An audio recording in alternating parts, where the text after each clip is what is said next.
One of the corporate buzzwords that I hear the most often that really frustrates me is the word leadership. And everyone has an opinion about leadership, where what leadership is, what leadership isn't, how you know if you're a leader. And then, of course, everyone has some kind of book or some kind of training or some kind of TED Talk suggestion so that you can learn more about leadership. When I went through training at the agency and even after I left the agency and saw what corporate life was like through the eyes of a spy, I realized very quickly that the world doesn't understand leadership for what it really is. Instead, it's turned into this commodity for trade and for sale. So I wanted to just take a few minutes and share with you what I have seen through my agency experience and what the CIA trained in me as the understanding of what leadership is and what leadership isn't. Now, first, leadership is something everybody has. It's something that you're born with. It's intrinsic. It's not something that you have to develop. It's not something you have to grow. It's something you already have. It's like your eyes. Some people have green eyes. Some people have blue eyes. But by and large, we're all born with eyes. Some people have eyes that see really clearly. Some people have eyes that don't see at all. But all of us are born with eyes. And it doesn't really matter how much you look or how small or large the things are that you look at. Your eyes work the way that your eyes work. That's it. It's natural. It's nature. It's the way that you've been wired. Your actual neural pathways that control your optical nerves and your optical abilities, that's the same thing with your leadership. Leadership is not something that you can go out and buy. It's not something that you can go learn for 2 years.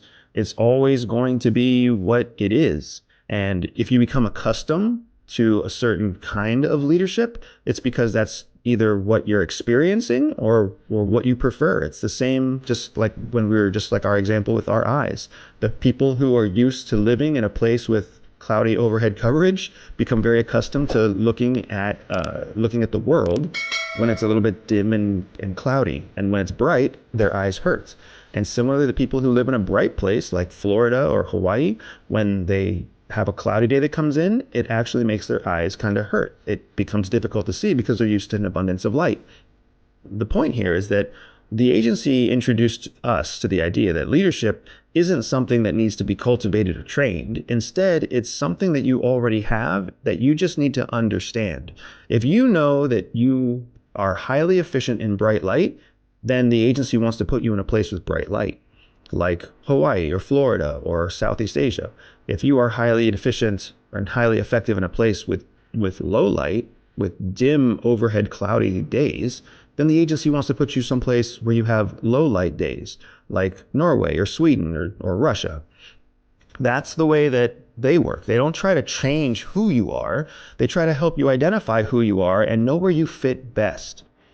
So our training with leadership really all starts with the question of what type of leadership is natural to you. And they introduced this concept to us called builders and runners.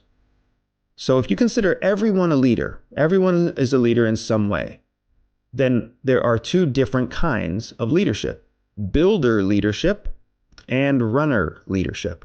Builder leadership are the leaders out there who like to build something new. The people who love a challenge, who love taking a problem, creating the solution, and then testing the solution to see if it works. And if it does work, then they're very excited. If it doesn't work, then they're just as excited to try a new solution. These are your builders. Your people who they know that they need a shed in the backyard, so they get excited about planning one out, pulling out a blueprint, and building a shed. These are the people who, when a new project pops up at work, they're the first ones to either raise their hand or want to raise their hand. Your builders are your people who are just super excited to get their hands dirty, trying something new, trying something that's never been done before. They want to bake a birthday cake that they've never baked before. They don't necessarily want a recipe that's exact. They want a recipe that they can choose how much to follow and how much to change. These are your builders, your builder leaders, but who I want you to start to identify as these are your builders. Now, on the other side of the spectrum, you've got your runners. Runners are the people who want to run something that is already working. These are the people who thrive on continued predictable success. These are the folks that when a new shed is needed in the backyard, they go online and they find the best prefabricated shed on the market, and then they go buy it. And if for some reason they can't afford it, they find a way to be able to afford it because they want to run the most efficient, most successful operation possible. When birthday time comes around, they want to make the same cake they've made 150 times before for every other family member because everybody always gets the same chocolate cake for their birthday because that's the cake they have a very high level of confidence will come out best. So they want that kind of cake. These are your runners. You can see now how not everyone who's a runner is a builder, and not everyone who's a builder is a runner. So what sense does it make in the world of corporate leadership training? What sense does it make to try to train a builder to become a runner or turn a runner into a builder? It doesn't make any sense at all. This is why if you have been successful in your current role, and your boss tries to tell you it's time to do something new, it doesn't feel right. It doesn't feel good. It's not something you get excited about. You don't want to be a manager if you've been a specialist for the last 5 years. If you're a badass salesman, then you are a builder. That's what you do. You know how to build a relationship. You know how to build a sale. You know how to execute. You shouldn't be put in a manager position whose job is to run a team of salesperson. That doesn't make sense. That's not a natural use of your existing skills. Similarly, if you are a manager, they shouldn't put you into a role where you have to build and launch a new department of your organization in some other country or some other city. You're not the right fit for that. And you know that. You want to keep doing what you do. You want to run a highly successful, high-performing team right where you are. You don't want to have to go somewhere else, hire new people, build new policies, build new procedures, introduce a whole new corporate culture in some other city. That's not what you're wired to do. You're wired to run, not wired to build. So when you think about the world through this lens of builders and runners, it becomes very simple. Every operation breaks down into two distinct steps. In the first step, you identify the builders and you let the builders build the operation. If you've ever come to any of my live events, my Red Team certification event, my Urban Escape and Evasion event, or even my Streetcraft event, then you know what it's like to be overwhelmed with information and then put in charge of building your operation. There are natural people in every one of my training courses who roll in and they love the idea of building their own operation. They want to get messy with it. They want to get experimental. They want to test the boundaries to see if certain things work. These are my builders.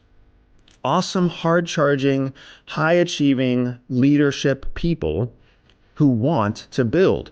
But as soon as it's built, the idea of actually executing it, let alone doing it more than one time, becomes very dull to them.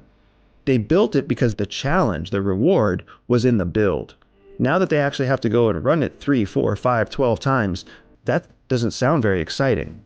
This often happens to small business owners who get very excited about building a business, but then when the business is up and running and it turns into you sitting behind a desk day after day, just monitoring metrics or checking stats or answering customer service complaints, that becomes a very mundane existence to them because their energy, their joy comes from building. In my operations, in my exercises, in my advanced courses, I love watching the builders do what they're good at. And they build. And then the runners step in. Now, when I have a group of, say, 10 students, it just naturally works out that there are runners and builders in the group. The builders will all help every one of the runners build their operation because not every runner feels comfortable building. But every builder feels comfortable building, and they'll build for themselves. They'll build for someone else. It's kind of like throwing kids into Legoland. If they can touch a brick, they're going to build with it. It's a beautiful thing, I think, to watch builders build. But then when the time comes to take that operational plan and execute it in the field, that's where the runners shine. Now, the builders they put their final touches on it, and it's all built, and they may not be that excited about actually going out and spending the next 4 hours, running around, sweating it up, watching for surveillance or doing whatever else they have to do, because the adventure for them was in the build. But now in my advanced courses, when they have to go back out and they have to actually execute on the plan, those builders start getting a little bit nervous. What if my build doesn't work? What if my build gets beaten? What if I did something wrong?